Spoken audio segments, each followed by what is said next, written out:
Ishu and I am going to discuss the second topic of female reproductive system, fallopian tube. In the last video, I have discussed about the ovary and now today we will be discussing fallopian tube. Now children, this fallopian tube is also termed as oviduct. Oviduct, it exists in pair. As your ovary was present in pair, similarly this oviduct also is present in pair. Now, it originates from periphery of ovary and extend up to uterus. Children, we are now going to the theory part, then we will be moving to the diagram. So, this point we will be understanding in the diagram. Now, this oviduct is responsible to receive ovum from the ovary. And the last, each fallopian tube is about 10 to 20 centimeter long. This was the theory of the fallopian tube. Types are also there, which I will be discussing now. Now, let us come to the diagram of the fallopian tube. Now, children, you can see this fallopian tube is starting from here and it is moving up to this part.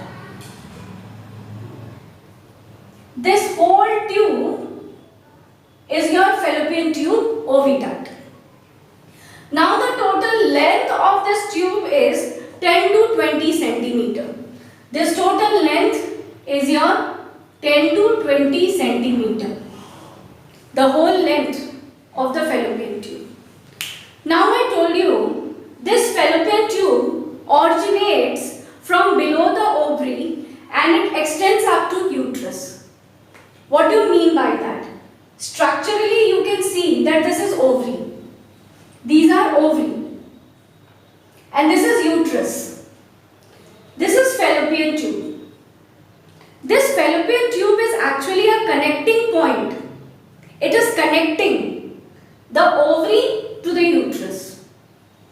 So from here, from the bottom part of the ovary, your fallopian tube starts and it moves till the uterus. The sentence was meaning that fallopian tube originates from below the ovary and it extends up to uterus. I hope you have understood that this fallopian tube is emerging below the ovary and then it is moving to the extending up to the uterus, this uterine cavity. From bottom, this fallopian tube is holding the ovary. Suppose this ovary is a ball-like structure and this is fallopian tube and I am holding it. This is a ovary and I am holding it like this. So similarly your ovary is holded by this fallopian tube and it is connecting here to the uterus so that after ovulation the ovum when released from the ovary into the fallopian tube can be fertilized and sent to the uterus. So for this connecting point is over here. Now the function was that oviduct is to receive the ovum. When this fallopian tube is going to receive the ovum after ovulation. Ovulation is a process of release of ovum from ovary into the fallopian tube. Ovum which is developed inside the ovary. When it is released in the fallopian tube, this process is called ovulation. So this fallopian tube is responsible to receive the ovum when after ovulation. Now children, this also exists in pair. When there are two ovaries on either side, then two fallopian tubes are also there. These are fallopian tubes which are holding the ovary from the bottom. So this was your structure of the fallopian tube. Now let's move to the parts of the fallopian tube. So children, now let us discuss the different parts of fallopian tube. Now this fallopian tube is comprising of three parts and the name of those three parts are infundibulum, ampulla and isthmus. In detailed structure we will be studying now only. Now where is infundibulum? This portion is your infundibulum, this one is your ampulla and this is your isthmus. Now let us study in more detail. Now come children, let us understand the three parts of the fallopian tube diagrammatically. Now you can see this, that I have drawn, this one is ovary. Now this ovary is holded by, a funnel shaped structure. You can see that it is holded by, in this way, a funnel shaped structure. So this funnel shaped structure, this one, this part of the fallopian tube is called as infundibulum. This infundibulum is a dilated trumpet-like structure. You might have seen the musicians playing trumpet. So it looks like trumpet-like structure. So it is in that way. It is a funnel-like structure. Now it is a funnel and it is holding a ovary in between, in this way. So this is there. Now this infundibulum is moving into a wide, longest part of the fallopian tube called as ampulla. Ampulla is the widest and it is the longest tube present within the fallopian tube. Then, now why it is called as ampulla? I told you all that suddenly when a pipe moves on and it gets swollen in between. So as it is getting swollen here, the name is given to it ampulla. So it is the widest and the longest tube. Then this ampulla is opening here near the uterus into a short and very narrow thick walled structure called as isthmus. Now this isthmus is connecting to the uterus over here. Now children, you can see one more part, fimbri. This fimbri is looking like a finger-like structures. This one, finger-like structures. This is the structure. Suppose that this one is ovary over here and this ovary is folded like this. And these fingers are the fimbri. And this part is your infundibulum. Then this the longest part. This one is your ampulla. And this uterus is coming here and this short narrow part is your isthmus. So this similar type of structure your fallopian tube is having. Why is this fimbri? In some of the books in the previous years and told it was given that your fimbri is the part of infundibulum. It is a part of infundibulum, but it was given that your fallopian tube is comprising of 4 parts. That is your fimbri, infundibulum, ampulla, isthmus. But children, now it has been corrected and it is told that fimbri is the part of infundibulum. So hence your fallopian tube is made up of 3 parts. That is your infundibulum, ampulla and isthmus. Fimbri is a finger-like projections which is holding the ovary from the bottom so that it can give a support to the ovary. This infundibulum is here. This infundibulum is to receive the ovum from the ovary during the ovulation process. Then this ovum will be reaching to the ampulla, then to the isthmus, and then zygote formation and all will take place. Your fertilization will be taking place. Now the most important thing, in the previous years books of NCERT it was given that where is the fertilization site in the fallopian tube. In class 10th syllabus also you have studied that your fertilization, what is fertilization?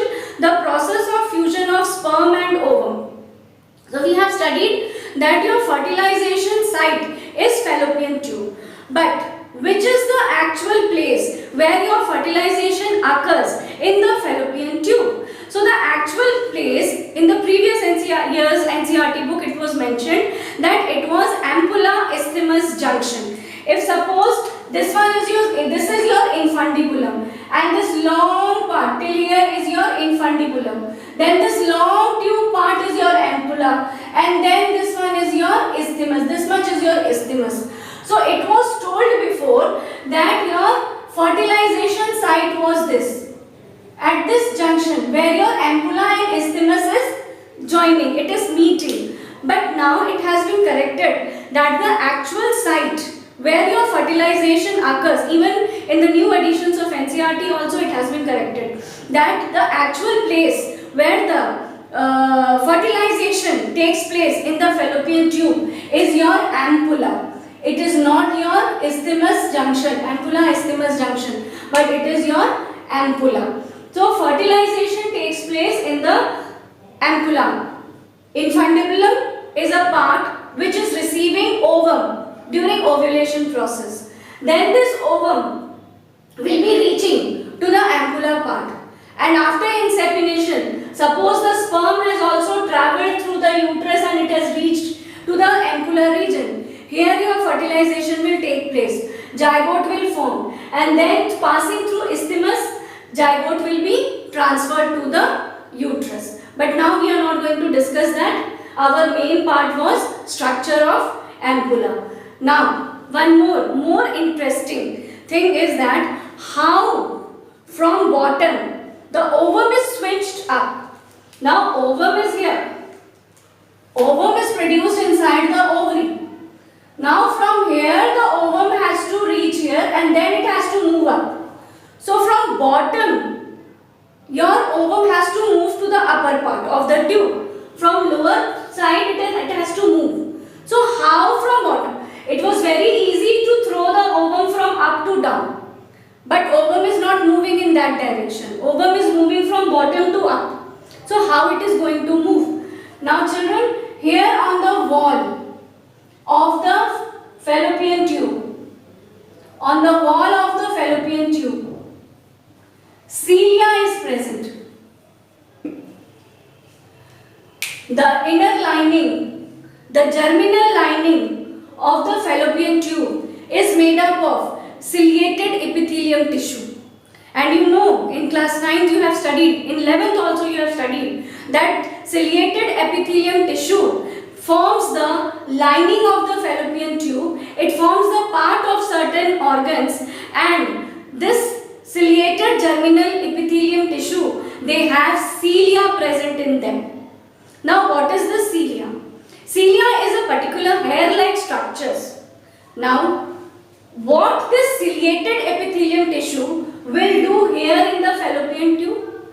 This will help the ovum to sweep upward.